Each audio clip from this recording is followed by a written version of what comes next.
आकाशवाणी मुंबई.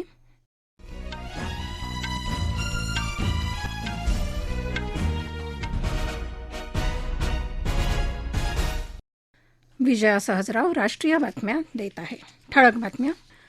कारगिलमध्ये आपण केवळ युद्धच जिंकलं नसून सत्य, संयम, सामर्थ्याचं उदाहरण जगापुढं ठेवलं असल्याचं प्रधानमंत्री नरेंद्र मोदी यांचं प्रतिपादन. प्राचीन वस्तूंची तस्करी, आयात निर्यात आणि बेकायदेशीर आदानप्रदान रोखण्यासाठी भारत आणि अमेरिका यांच्यात विशेष करार.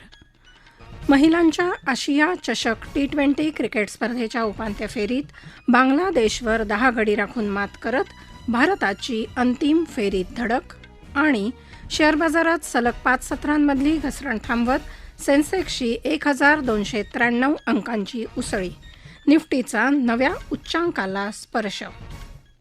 कारगिलमध्ये आपण केवळ युद्धच जिंकलं नाही तर सत्य, संयम आणि सामर्थ्याचं अतुलनीय उदाहरण जगापुढे ठेवलं असं प्रधानमंत्री नरेंद्र मोदी यांनी म्हटलं आहे. 25व्या कारगिल विजय दिनानिमित्त प्रधानमंत्री मोदी यांनी आज लडाखमधल्या कारगिल युद्ध स्मारकाला भेट दिली आणि कारगिल युद्धात कर्तव्य बजावताना सर्वोच्च बलिदान देणाऱ्या जवानांना आदरांजली वाहिली.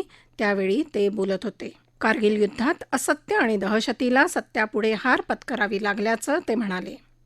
प्रधानमंत्र्यांनी आज दूरस्थ पद्धतीनं लडाखमधल्या शिंकुन ला बोगदा प्रकल्पाचा पहिला सुरुंगस्फोटही केला.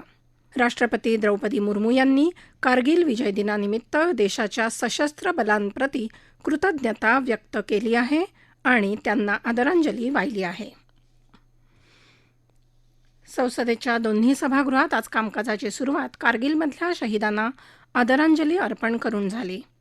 गेल्या 6 वर्षात 16,83,00,000 नवीन रोजगार निर्माण झाल्याची माहिती कामगार आणि रोजगार राज्यमंत्री शोभा करंदलाजे यांनी आज संसदेत दिली. या 6 वर्षाच्या कालावधीत देशात एकूण रोजगारात 35% वाढ झाली असल्याचं त्यांनी राज्यसभेत लेखी उत्तरात सांगितलं. लोकसभा आणि राज्यसभेत आजही अर्थसंकल्पावर चर्चा झाली. लोकसभेचं कामकाज आज 2024-25 साठीच्या अर्थसंकल्पावरच्या चर्चेनं सुरू झालं. चर्चेत भाग घेताना भाजपचे जुगल किशोर म्हणाले की हा अर्थसंकल्प आर्थिक आणि सामाजिक दृष्टिकोनातून महत्त्वाचा असून तो जनतेसाठी फायद्याचा ठरेल. प्रधानमंत्री नरेंद्र मोदी यांच्या नेतृत्वाखालच्या सरकारच्या 3ऱ्या कार्यकाळात सरकार देशाला स्वावलंबी बनवण्याचे सातत्यपूर्ण प्रयत्न करत असल्याचं पंचायती राज मंत्री राजीव रंजन सिंह म्हणाले. हा अर्थसंकल्प बिहार आणि आंध्र प्रदेश केंद्रित असल्याचा विरोधकांचा दावा त्यांनी फेटाळून लावला. केंद्र सरकार हरियाणामधल्या प्रलंबित प्रकल्पांना महत्त्व देत नसल्याचा आरोप काँग्रेसचे जयप्रकाश यांनी केला. शेतकऱ्यांसाठी किमान आधारभूत मूल्यांचा मुद्दा उपस्थित करत ते म्हणाले, सरकारने या मुद्द्याचं निराकरण करण्यासाठी एक समिती स्थापन केली आहे, मात्र अनेक शेतकरी संघटनांना त्यामधून वगळण्यात आलं आहे. अर्थसंकल्पात हिमाचल प्रदेशला सहाय्य केल्याबद्दल भाजपाच्या कंगना रनौत यांनी अर्थमंत्री निर्मला सीतारामन यांचे आभार मानले. हा अर्थसंकल्प युवा, महिला, शेतकरी आणि गरिबांच्या फायद्याचा नसल्याचं आम आदमी पार्टीचे गुरमीत सिंह म्हणाले. महागाईने होरपळत असलेल्या शेतकऱ्यांच्या चिंता दूर करण्यात अर्थसंकल्प अपयशी ठरल्याची टीका शिरोमणी अकाली दलाच्या हरसिमरत कौर बादल यांनी केली. कायदा आणि न्याय मंत्री अर्जुन राम मेघवाल यांनी आज लोकसभेत एका लिखित उत्तरात माहिती दिली की 2018 पासून या महिन्याच्या 22 तारखेपर्यंत देशाच्या उच्च न्यायालयांमध्ये नियुक्त झालेल्या 661 न्यायाधीशांपैकी 21 न्यायाधीश अनुसूचित जमाती प्रवर्गातले, 78 इतर मागासवर्ग आणि 499 न्यायाधीश खुल्या प्रवर्गातले आहेत.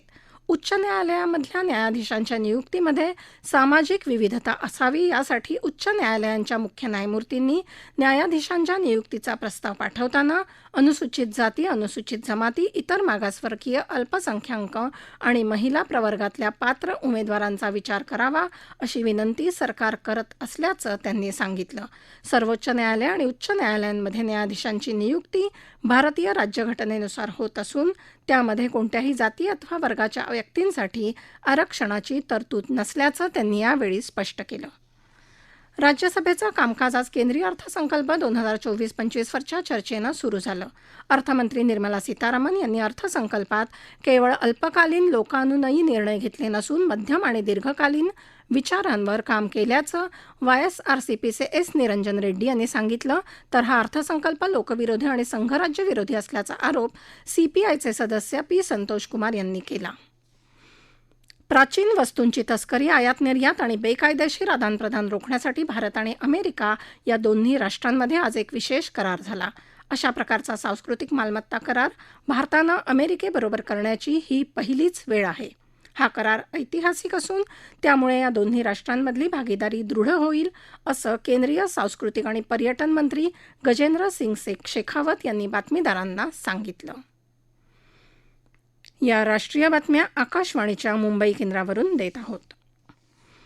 श्रीलंकेत सुरू असलेल्या महिलांच्या आशिया चषक T20 क्रिकेट स्पर्धेच्या उपांत्य फेरीत भारतानं बांगलादेशचा 10 गडी राखून पराभव केला आणि अंतिम फेरीत धडक मारली. या सामन्यात नाणेफेक जिंकून बांगलादेशनं प्रथम फलंदाजी करण्याचा निर्णय घेतला होता. या संघाला निर्धारित 20 षटकात 8 बाद 80 धावा करता आल्या.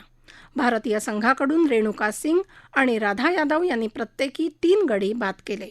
भारतीय संघानं अवघ्या 11 षटकात 83 धावा करून बांगलादेशवर 10 गडी राखून विजय मिळवला. भारताच्या सलामीवीर स्मृती मंधाना हिनं 39 चेंडूत 55 तर शेफाली वर्मानं 26 धावा केल्या. पॅरिस ऑलिम्पिकचा उद्घाटन सोहळा आज होत असून भारतीय प्रमाणवेळेनुसार रात्री 11 वाजता पॅरिसमधल्या सीन नदीच्या किनाऱ्यावर या भव्य सोहळ्याचं आयोजन करण्यात आलं आहे. यावेळी आयोजित परेडमध्ये भारताचं नेतृत्व ऑलिम्पिक पदक विजेती बॅडमिंटनपटू PV सिंधू आणि टेबल टेनिसपटू शरथ कमल करणार आहेत. सलग 5 सत्रांमधल्या घसरणीनंतर शेअर बाजारात आज तेजीचा जोर राहिला. मुंबई शेअर बाजाराच्या सेन्सेक्सनं आज तब्बल 1293 अंकांची उसळी घेतली आणि तो 81,333 अंकांवर बंद झाला. बाजार बंद होण्यापूर्वी झालेल्या खरेदीमुळे राष्ट्रीय शेअर बाजाराच्या निफ्टीनं आज 24,861 अंकांचा नवा उच्चांक नोंदवला. मात्र तो नंतर थोडा खाली आला. दिवसअखेर 429 अंकांची वाढ नोंदवत 24,835 अंकांवर बंद झाला. आसाममधल्या चारईदव मोईदम या स्थळाला युनेस्कोच्या जागतिक वारसा स्थळांच्या यादीत स्थान मिळालं आहे. जागतिक वारसा समितीनं नवी दिल्लीत झालेल्या बैठकीत एकमतानं हा निर्णय घेतला. मोईदम हे आसामच्या अहोम राजघराण्याशी संबंधित असणारं 700 वर्ष जुनं स्थापत्य आहे. गौरवशाली अहोम राजवटीचं प्रतीक असणाऱ्या मोईदम या स्थळाचा जागतिक वारसा स्थळांमध्ये समावेश केल्याबद्दल प्रधानमंत्री नरेंद्र मोदी यांनी आनंद व्यक्त केला आहे. यामुळे महान अहोम संस्कृतीबद्दलची जिज्ञासा वाढेल असा विश्वास त्यांनी समाज माध्यमांवरच्या संदेशात व्यक्त केला. नीती आयोगाची 9वी नियामक मंडळ बैठक प्रधानमंत्री नरेंद्र मोदी यांच्या अध्यक्षतेखाली उद्या नवी दिल्लीतल्या राष्ट्रपती भवन सांस्कृतिक केंद्रात होणार आहे. विकसित भारत ॲट 2047 अशी यावर्षीची संकल्पना असून भारताला विकसित राष्ट्र बनवणं या ध्येयावर लक्ष केंद्रित करण्यात आलं आहे. जम्मू आणि काश्मीरच्या सुधारित औद्योगिक जमीन वाटप धोरणाला आज मंजुरी मिळाली. नायब राज्यपाल मनोज सिन्हा यांच्या अध्यक्षतेखाली झालेल्या प्रशासकीय परिषदेच्या बैठकीत 2021 ते 30 या कालावधीसाठीच्या धोरणाला मंजुरी मिळाली. यामुळं जमीन वाटपाची प्रक्रिया सोपी होणार आहे. ठळक बातम्या पुन्हा एकदा.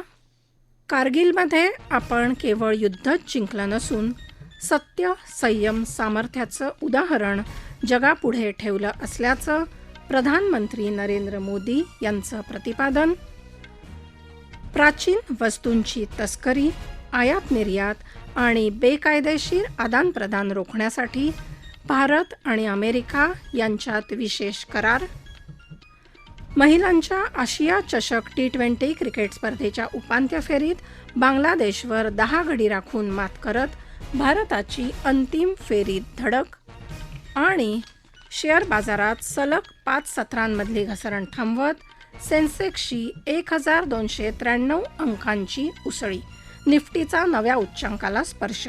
याबरोबरच आकाशवाणी मुंबई केंद्रावरचं हे राष्ट्रीय बातमीपत्र संपलं. नमस्कार.